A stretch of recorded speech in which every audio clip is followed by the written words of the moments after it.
Bonjour à toutes et à tous et bienvenue dans cette nouvelle émission de Metal Hunter sur le top de 2021, mais pas que, mais ce mais pas que ne sera pas bien fifou puisqu'une fois encore on a eu une année un peu à la con, même si certains d'entre nous avons pu faire quelques concerts, ça a fait du bien pour ma part, j'ai pu voir Jeff Tate qui reprenait tout l'album de Queen's Rage for Order et aussi Empire, assez sympa mais pas le meilleur concert que j'ai vu de lui, et j'ai aussi pu assister à la tournée de Glory Hammer en première partie d'Alestorm. Alors Glory Hammer avec le nouveau chanteur dont j'ai oublié le nom, c'était assez sympathique, les mecs étaient bien motivés, et Alestorm, ben j'aime pas trop, donc forcément je me suis un peu ennuyé. Et du coup, ben, j'ai fait deux concerts qui n'étaient pas des meilleurs concerts que j'ai pu faire. J'en parle un peu plus dans le dernier podcast, un peu plus ou pas d'ailleurs, mais allez quand même écouter ce dernier podcast. Alors au début j'avais envie d'étoffer cette vidéo avec quelque chose en plus de la musique, et finalement je me suis dit on va se concentrer sur la musique, on va pas essayer de trouver d'autres concepts, si ce n'est ce dont je vais vous parler maintenant, la palme de la phrase la plus bizarre, la plus étrange que j'ai entendue cette année. Cette palme, je l'offre à Enoch Metal, puisque pour qualifier le groupe Dagvan à quelqu'un qui demandait comment était la musique, Enoch Metal a dit ceci, alors je paraphrase plus ou moins, mais Enoch Metal a dit Dagvan c'est excellent, on dirait le bruit d'une ville iranienne qui crame. Alors bah écoutez, allons voir ce que donne Dagvan pour voir qu'est-ce que ça donne, quel est le son d'une musique iranienne qui crame.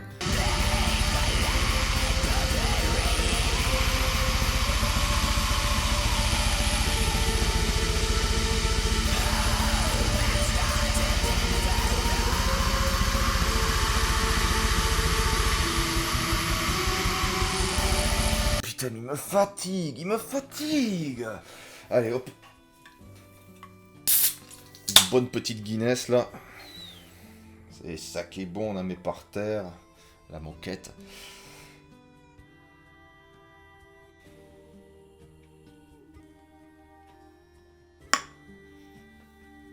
Oh. Quel porc.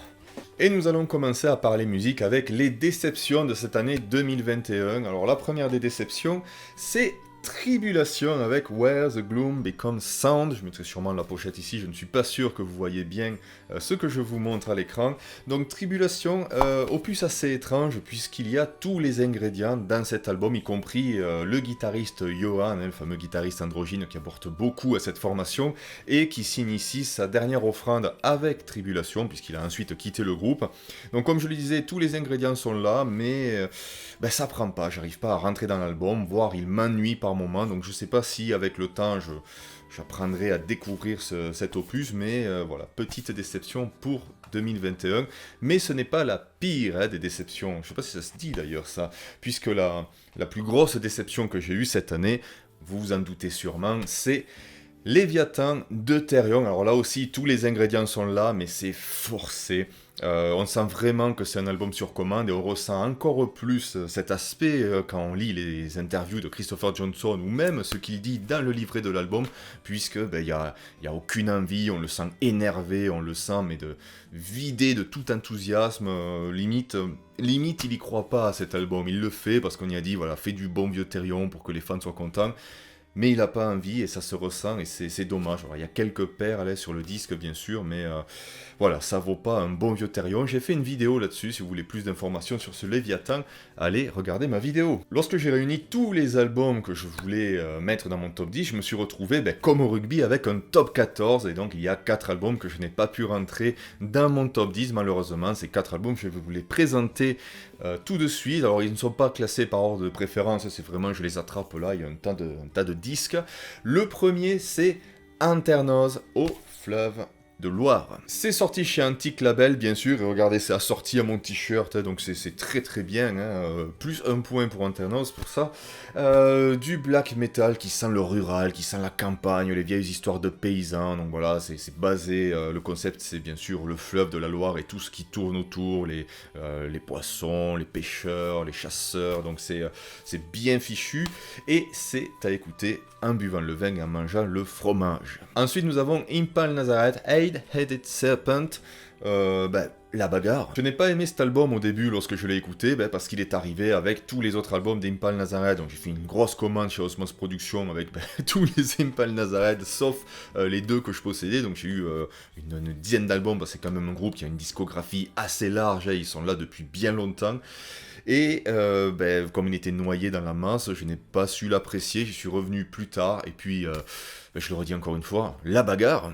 Bon Black Furieux, comme eux seuls savent le faire, avec toute cette vélocité, toute cette hargne, toute cette rage, avec ce côté punk qui rajoute énormément de violence. Vraiment, c'est un album qui déboîte, écoutez juste un titre comme Octagon quelque chose, Octagon Order, il y a de quoi tout casser à la maison, c'est sûr. The Neil Morse Band, Innocence and Danger, un disque qui est beaucoup plus léger, plus prog, plus rock, plus calme que le précédent. C'est très similaire au premier album de cette formation, de ce groupe, de The Neil Morse Band. Je parle pas de Neil Morse tout court, il faut différencier avec tous les 350 milliards de projets que Neil Morse a. Et du coup, je préfère largement ce style que celui des 2 précédents albums, qui étaient déjà très bons, mais qui étaient un peu trop punchy, un peu trop agressif pour moi. Donc dans ce titre, on a pas mal de titres qui nous reposent, qui nous motivent, avec lesquels on s'envole facilement. C'est très joli. Et le dernier album qui a failli être dans mon top 10, c'est Soen Imperial, et non seulement il a failli y être dans mon top 10, mais il y a été, puisqu'il était à la 10e position, jusqu'à ce que finalement je ne l'échange avec une autre formation, on verra ça dans un petit moment. C'est super, beaucoup moins compact et moins dense que les précédents albums de Soen, où parfois je trouvais qu'il y avait certains rythmes, certains morceaux qui se ressemblaient, on avait peut-être la sensation d'écouter trop souvent le même passage, voire la même chanson, on se régalait, mais voilà, il y avait ce petit point, un chouïa négatif. Là non, c'est beaucoup plus aéré, les chansons sont très bien différenciées, facile à écouter donc, mais on garde toujours ce prog assez léger au final, assez moderne, et avec ce sublime chanteur. Vraiment, très bon album de Soen, mon préféré.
Un numéro 10, vous l'attendez, hein, il vous tarde que ça commence, hein, attendez. Une bonne petite Guinness.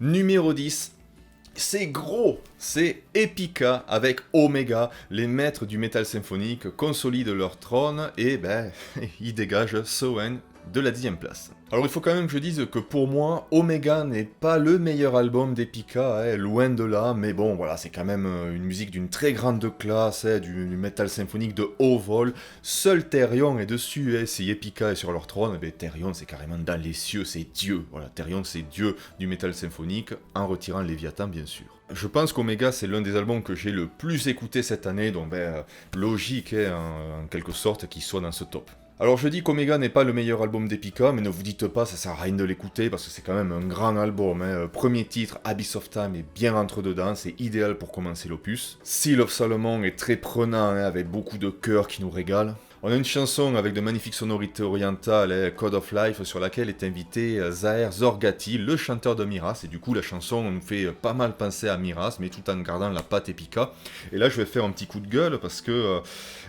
que ce soit pour Epica ou même pour Ayreon, chaque fois que Zahir est invité, bah, il ne chante pas, il est juste là pour faire des mélodies un peu arabisantes, un peu orientales, et je trouve ça assez frustrant de ne pas lui donner des paroles à chanter. On s'imagine presque le mec arriver en studio tout content, ouais salut les mecs, qu'est-ce que je chante, il est où mon texte, j'ai hâte. Et les gars lui répondent, ah non mais toi tu chantes rien, tu dis rien, tu viens, tu fais tes trucs d'arabe, et puis après une fois que t'as fait tes trucs, tu dégages, tu vas manger ton couscous. Donc voilà, arrêtez d'inviter Zahir juste pour le petit côté, les mélodies orientales, et pas pour le faire chanter vraiment, lui faire dire des paroles, et filez-lui vraiment des lignes de texte. Voilà. Et pour finir avec un autre titre, je citerai la ballade Rivers of Time, qui est très belle, envoûtante, et sur laquelle Simone est sublime. Ah, voilà. Et Epica, en général, quand ils font des ballades, c'est vraiment un truc qui me marque pas mal. Voilà, pour la 10e place. Désolé, Soen. 9e position pour Perennial Isolation avec leur album Portraits. Alors ça c'est sûrement la meilleure découverte que j'ai faite sur Bandcamp cette année. Et c'est un groupe de black metal mélodique qui nous vient d'Espagne, ouais c'est assez... quand on écoute le disque, on se dit ça vient de Scandinavie, et non, ben, c'est de l'autre côté, si j'ose dire, ça vient d'Espagne. Donc black metal mélodique avec pas mal de passages qui ne feraient pas tâche dans un insomnium, mais attention, hein, le truc général, c'est pas du death mellow, ça reste vraiment du black, avec énormément de moments qui nous font voyager, qui nous évadent, et ça j'aime beaucoup. La musique est captivante, et cela connaît des moments très mélodiques ou sinon des moments très violents. Je pense notamment à ce déferlement durant la chanson Embers of a Slumbery Threshold, je m'en souviens jamais, quasiment irrésistible. C'est vraiment le moment, le passage qui m'a fait aimer l'album, où je me suis dit, alors ça, il va falloir que tu le réécoutes très bien parce qu'il y a du potentiel. Et potentiel, il y en a pour une 9e place. La 8e position pour Etemen Anka de Dune, et là... Ah, là, je vois, là. Là, je vois le mot de buis sourire, là. Te tripote pas, gros porc, va. C'est pour moi la meilleure découverte de 2021, du sludge progressif bien sombre. Alors moi, lorsqu'on m'a dit, tiens, c'est du sludge progressif, je me suis dit, allez, ça va être un truc trop barré, trop moderne, prétentieux. C'est un cadeau, je le prends, je vais l'écouter avec toute l'attention qu'il mérite, mais... Et puis finalement c'est très bien, hein. Une atmosphère terrible, des titres qui évoluent merveilleusement. C'est lourd, c'est un côté inoptisant, c'est bien construit. Ça s'écoute sans problème, même si je pense qu'il faut plusieurs écoutes pour bien appréhender le disque, pour le comprendre entièrement, pour bien dénicher tout ce qu'il a à nous dire. Mais attention, hein, en une écoute vous êtes charmé, donc si vous ne connaissez pas, jetez-vous sur Dune. Vous allez voir, c'est plutôt pas mal, et je connais pas mal de personnes qui vont le mettre dans le top 3, voire en première position de leur top. Attention. 7e position pour Rivers of Nihil avec The Work, un groupe que j'adore. Hein, leur précédent album, il avait fini top 1 de ma sélection l'année où il était sorti, donc forcément, ça c'était le disque que j'attendais le plus cette année. Alors je dois avouer que lors de la première écoute, j'ai été un petit peu déçu puisqu'on a une baisse de qualité mais vraiment très minime. Hein. C'est juste que Warehouse Know My Name est bien supérieur à cet album. De toute façon, c'était très difficile d'aller au-dessus. The Work, ça vaut le détour. Il n'y a quasiment rien à jeter dessus, voire rien du tout même. Je pense que le point qui m'a le plus déçu, c'est qu'on a moins de saxophone ici. Hein. Bon, alors on en a quand même, hein, notamment sur The Void From Which No Sun Escapes.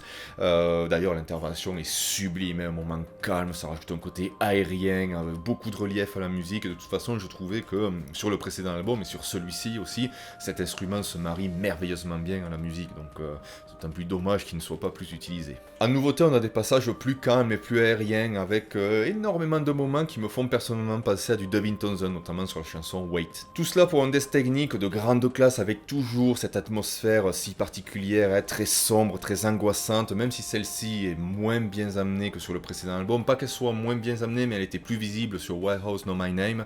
Mais elle est quand même ici, dans le fond, on la sent, elle nous dérange en quelque sorte, surtout que la production est vraiment nickel. Et je dois dire que The Work, c'est le disque que j'ai le plus apprécié écouter au casque. Vraiment, c'est exceptionnel, je vous conseille de tenter l'expérience. 6e position pour Evergrey, Escape of the Phoenix, encore une grosse édition, hein. Alors Evergrey, c'est assez rigolo parce que chaque fois qu'ils sortent un album, je l'écoute, je le trouve sympa, mais limite je me dis sans plus, je préférais les précédents, mais j'y reviens sur cet album parce qu'il y a une chanson qui me plaît ou un passage, et au fur et à mesure des écoutes, je le découvre, et il y a une autre chanson qui me plaît, un autre passage, et au fur et à mesure, je découvre qu'il y a de plus en plus de choses qui me plaisent, le disque rentre dans le top 10 et il gravit les échelons jusqu'à trouver une place convenable. Alors là, par contre, c'est clairement le disque que j'ai le plus écouté cette année, sans aucun doute. Il se veut plus puissant que le précédent, plus violent même. On pourrait dire grossièrement que ça tape sévère et ça symbolise parfaitement le feu avec sa puissance et son aspect renaissance, puisque lors des 4 derniers albums, celui-ci inclus, Evergrey prenait un élément par album. C'était pas toujours super bien amené, mais bon, on arrivait à comprendre le concept, donc c'est déjà bien. Impossible de choisir un titre à citer, même si Eternal Nocturnal est sûrement celui que je citerai pour débuter l'album, c'est le plus accrocheur, le plus direct, le plus puissant. Suivi de très près par Forever Outsider, lui aussi très direct. On a de très belles mélodies vocales sur Where August Mourn. Et on a un très beau duo sur The Beholder entre Tom Englund et James Labrie. Et d'ailleurs cette chanson me fait assez rire parce que c'est Tom Englund joue le fils et James Labrie joue le père, et le titre est commencé par Englund, voilà, qui confie ses soucis, et puis James Labrie arrive comme un patron, et je l'imagine toujours arriver, vous savez, bien sapé, en foutant des petits claques à son fils en disant « Allez mon grand », on dit toujours « mon grand » pour dénigrer un peu, « Allez mon grand, calme-toi, un jour t'auras du poil aux couilles, tu pourras y arriver, mais laisse faire les patrons. » Ça veut rien dire.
Dream Theater, A View from the Top of the World. Tiens, on parlait de James Labrie juste avant.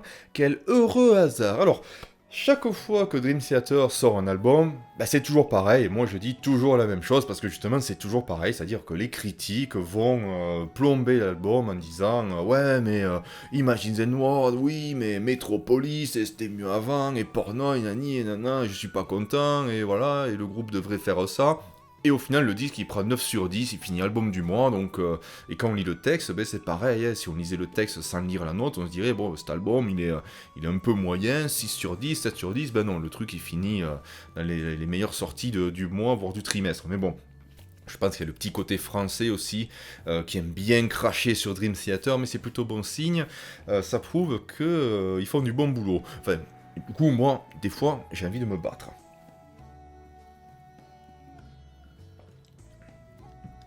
Donc nouvel album de Dream Theater, bien mieux je trouve que Distance Over Time qui était déjà très bien. John Petrucci flamboyant et ce dès le premier titre et dès la première minute de Alien avec son soli mais vraiment qui me prend aux tripes.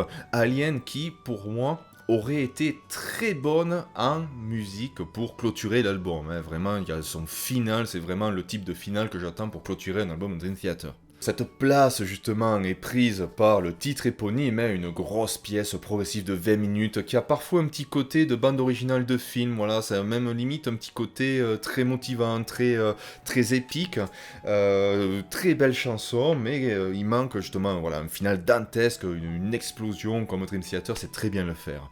Voilà, petit regret, mais vraiment minime.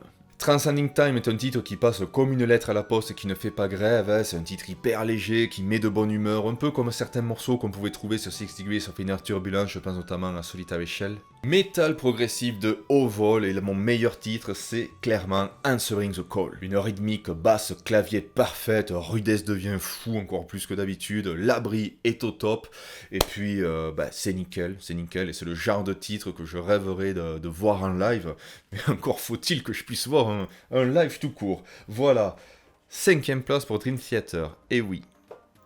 Ouh, la bagarre.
Quatrième position pour Moonspell avec Hermitage. Alors ça j'en avais déjà parlé, mais Moonspell, pour moi, c'est passé d'un groupe que je n'aimais pas à un incontournable, et ce, quelle que soit la période choisie.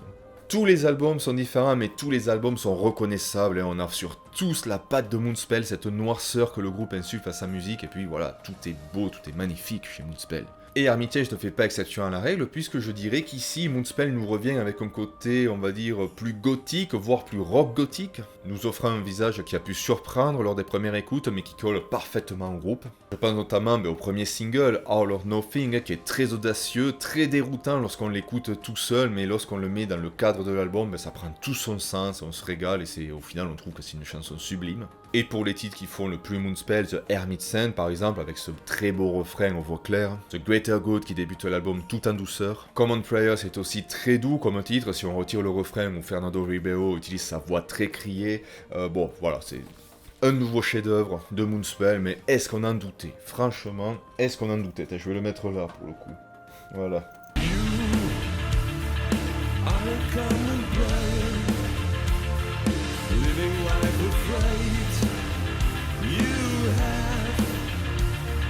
The heart of a saint, and an angel's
Troisième position pour Iron Maiden, Senjutsu, et si on ne s'est pas battu pour Dream Theater, alors on va sûrement se battre pour cet album de Maiden, puisque là aussi, chaque fois que Maiden sort un album, ça fait couler beaucoup d'encre, souvent en bien d'ailleurs, mais justement, avec Senjutsu, je pense que c'est peut-être le disque qui a divisé le plus les fans. Et moi j'ai du mal à comprendre parce que je trouve que c'est leur meilleur album depuis A Matter of Life and Death. J'adore la voie dans laquelle Maiden s'est lancé depuis plusieurs années, un Maiden plus calme mais non sans puissance, un groupe plus posé, plus réfléchi mais toujours avec son style que j'adore. Je me laisse facilement entraîner par les longs morceaux du disque et ce avec confiance et passion, et c'est là où le bas blesse justement, énormément de gens trouvent que les titres sur Senjutsu sont trop longs. Ouais. C'est pas mon cas mais bon. Je pourrais même dire que je trouve ahurissant que Iron Maiden puisse continuer à voler aussi haut après tant d'années. Vraiment, ils sont au top. Bon, c'est pas les seuls dans cette catégorie, je pense notamment à Judas Priest, mais on a tellement d'exemples de vieux groupes qui continuent alors qu'ils devraient arrêter. Au hasard, Whitesnake, David Coverdale, la sieste maintenant. Comment je peux résister aux mélodies typiques du groupe, De même pour les parties indémodables de Steve Harris, pour le feeling de McBain, et moi en général les batteurs je m'y penche pas trop dessus, il y a bien Matt Portnoy bien sûr, qui est vraiment exceptionnel comme musicien, mais aussi Nico McBain, puis je trouve qu'il y a énormément de feeling et d'aisance dans son jeu. Bien sûr, le chant sans faille, plein d'émotions de ce semi-dieu nommé Bruce Dickinson. Il y a des titres que j'écoute sans me lasser et qui ne sont même pas écrits là-dessus, je sais pas pourquoi je regarde. Stratego, le titre éponyme également, Darkest Hour qui est une sorte de ballade où Bruce Dickinson est éblouissant dessus, les paroles sont magnifiques. Comme toutes les paroles de Maiden, je trouve qu'elles sont très bien écrites, très réfléchies. Et mon titre favori, Lost in a Lost World, qui réunit vraiment tout ce que j'aime dans Maiden, le côté calme qui arrive à la fin de l'album, où Bruce Dickinson une fois de plus est majestueux, avec une très belle mélodie vocale, le rythme, les mélodies, enfin vraiment il y a tout dans ce titre. Si vous devez n'en écouter qu'un seul de Senjutsu, Lost in a Lost World. Exceptionnel comme titre, ça aussi il faut le mettre en concert ça. Voilà, troisième position pour Iron Maiden.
Deuxième position pour Les Blessures de l'âme de Seth, qui dispose de la plus belle box sortie cette année, je trouve, donc en bois, sculpté, avec le logo et le titre de l'album, et dedans vous trouvez bien sûr le digipack et des allumettes et des cendres, voilà.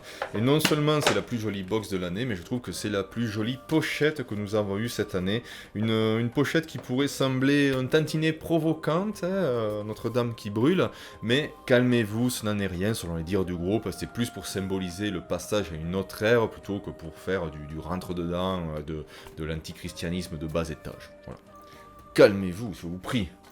On n'est pas au Hellfest ici, bordel! Et avec cette représentation magistrale de Notre-Dame en flammes, s'accompagne un black metal mélodique, racé et somptueux. La morsure du Christ sonne d'une ambiance incroyable. De mélodies imparables et irrésistibles et de paroles magnifiquement écrites, tout en alexandrin. Ce dernier point rajoute une tonalité particulière au chant, rendant le tout plus beau, plus littéraire, plus raffiné. C'est vrai que lorsque j'ai écouté l'album pour la première fois, il y avait ce rythme dans les paroles qui a attiré mon attention, et c'est en lisant les livrets que j'ai remarqué que tout était en alexandrin. Alors il y a certaines personnes qui n'aiment pas, parfois parce qu'elles préfèrent la prose. Alors la prose, moi c'est un peu délicat, donc je suis pas féru de poésie à la base, mais je me range de l'avis de Thibaut, si vous avez écouté le dernier podcast de Metal Hunters, vous le connaissez déjà cet avis, mais je vais vous le dire ici. C'est-à-dire qu'en prose, j'ai l'impression que tout le monde peut écrire un poème en prose, et si quelqu'un n'aime pas, il suffit à la personne qui a écrit le poème de dire ouais putain, si t'aimes pas c'est que t'es un con, et c'est tout, va te faire enculer putain. Et voilà. Quoi qu'il en soit, nous avons là le type de musique dont il est très difficile de décrocher tant on est marqué par la grandeur et l'excellence de ce qu'on entend. Et c'est pour moi impossible de citer un titre, une chanson préférée, parce que la qualité est tellement égale partout que c'est difficile. Même si j'ai une légère préférence pour Hymne aux Vampires avec son ambiance finale extraordinaire et puis ses paroles criées, oh qu'as-tu fait de moi, une ombre solitaire, un spectre tourmenté, ô don d'éternité, maudit présent, tu n'es qu'un désert de regrets. C'est beau, non? Je dois avouer qu'en achetant le disque, j'étais pas sûr de l'apprécier, je pensais que j'aurais là un black metal très hautain, le style de black que j'aime pas. Peut-être l'est-il finalement, allez savoir. Mais je fus très vite englouti par l'irrésistible noirceur de La Morsure du Christ, qui, tout comme le premier de la liste, n'a vraiment aucun défaut. Cet album aurait pu être top 1, il faut le savoir. Mais bon.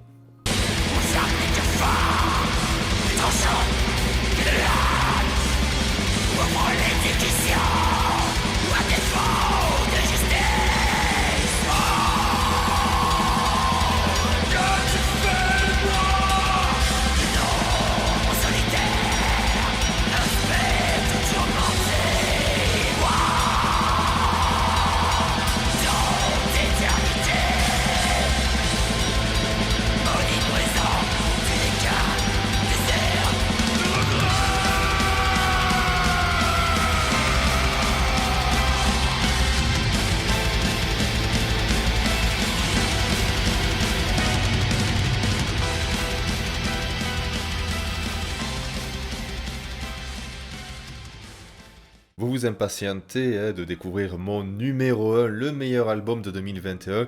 Il va falloir attendre encore un petit peu parce que, voyez-vous, je suis un peu à sec. Et pour le top 1, on va quand même se servir quelque chose d'assez exceptionnel. Single Mat Yoichi. Bien sûr, du Japon. C'est bon, ça, comme dirait Depardieu. Je parlais de Thibaut. Thibaut, le whisky est presque fini. Il va falloir réapprovisionner bientôt.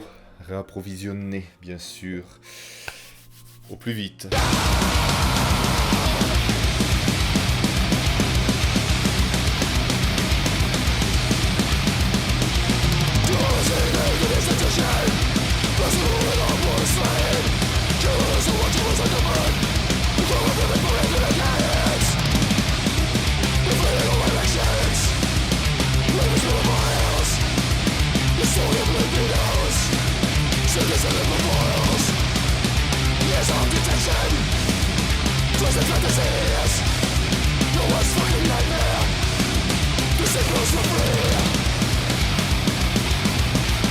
La première place de 2021 est attribuée à Necroceros d'Asphyx. C'est le premier album que j'ai acheté de 2021, le premier album que j'ai donc écouté, et lors de la première écoute, je me suis pris une mournifle, mais alors, un truc de fou. Donc moi je suis un très gros fan d'Asphyx, pour Asphyx j'ai pas hésité à aller dans un autre pays pour les voir jouer sous un pont, et oui, la salle écossaise de Glasgow était littéralement sous un pont, très bon concert d'ailleurs, on était une centaine, enfin, on se dit qu'il y a juste une centaine de gars qui se déplacent pour voir Asphyx, je sais pas trop les métalleux écossais, ce qu'ils font, s'il y en a, s'ils se cachent, mais au moins c'était convivial. Hein. Deathhammer avait été une tuerie terrible, et Candiru pareil, même si Candiru suivait lentement les traces de son grand frère sans trop se mouiller.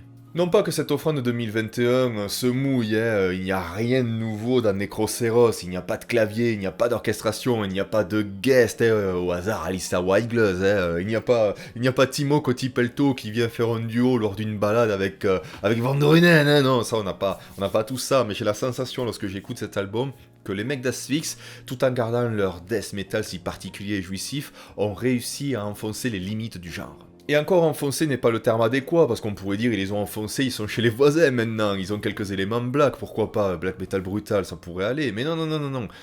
On va dire, ils ont renforcé le style, voilà le bon terme.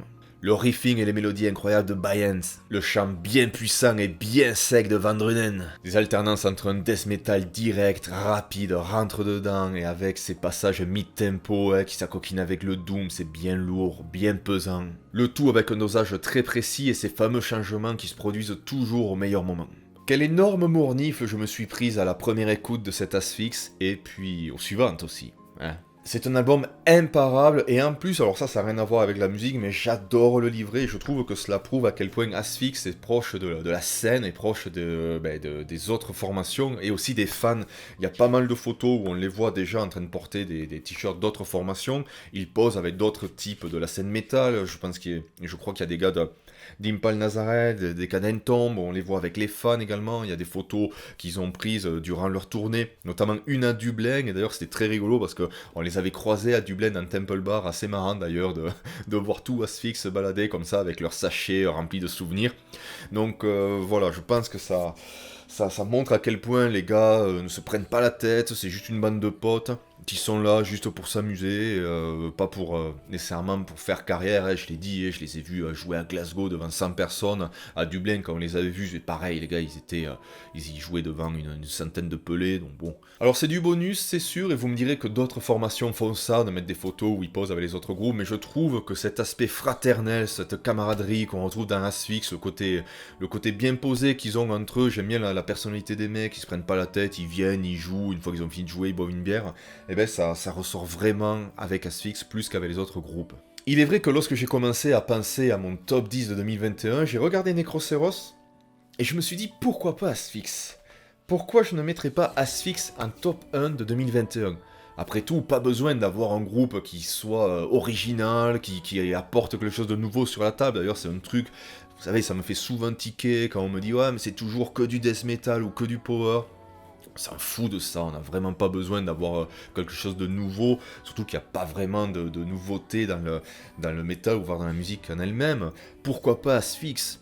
Les mecs sont braves, ils ont une bonne mentalité, et surtout, Necroceros est une tuerie, une claque chaque fois que je l'écoute, donc aucun regret de l'avoir mis top 1 de 2021. Petite gorgée pour Asphyx. Yoichi, top 1 aussi.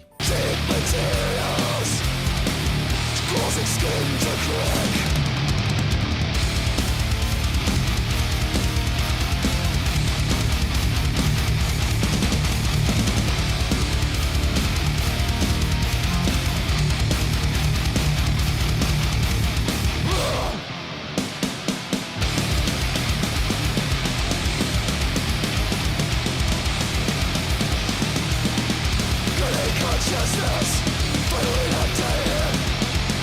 Just a mirror.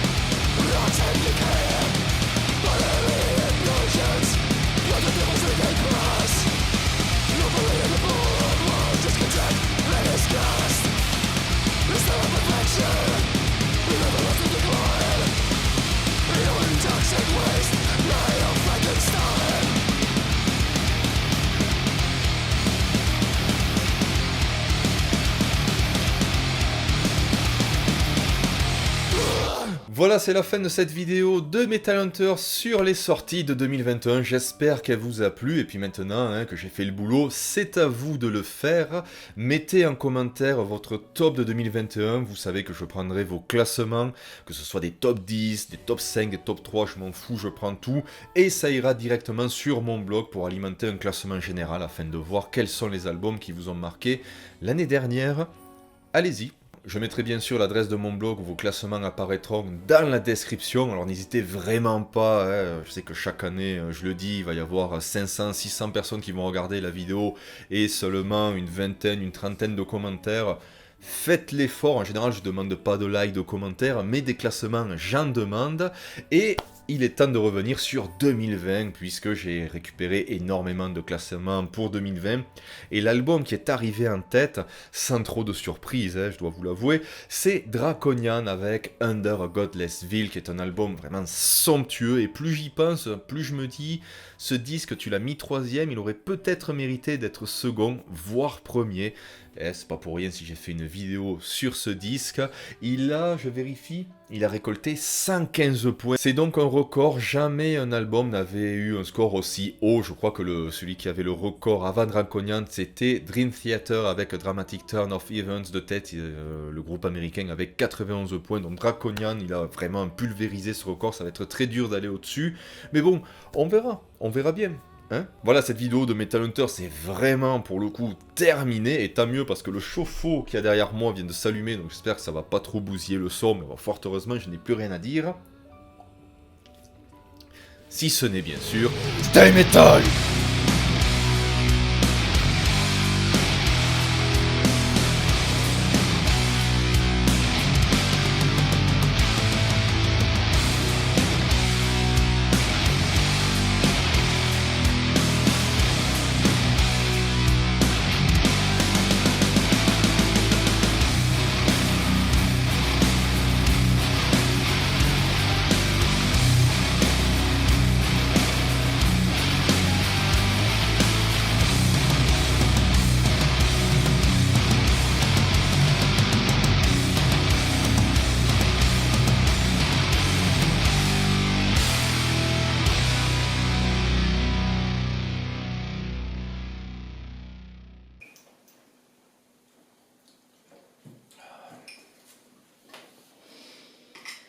Alors, t'es content? Tu bois parce que t'es content? T'as pu faire ton petit classement avec les mêmes 10 groupes que tu ressors tous les ans? Le petit Déluciateur, le petit Epika, le petit Cannibal Corpse. Bon, t'as pas eu les 25 groupes de death metal de peur habituels, mais Cannibal Corpse, c'est la même chose, vu qu'ils font tous la même merde. Et Gloria meurt. J'espère que t'es pas trop triste. Et Stratovarius. Et Arcanemi. Et bon, Cannibal Corpse, ça va. Ils vont être contents, tes fans. Alors, les mêmes 10 groupes que tu leur donnes. Tintin.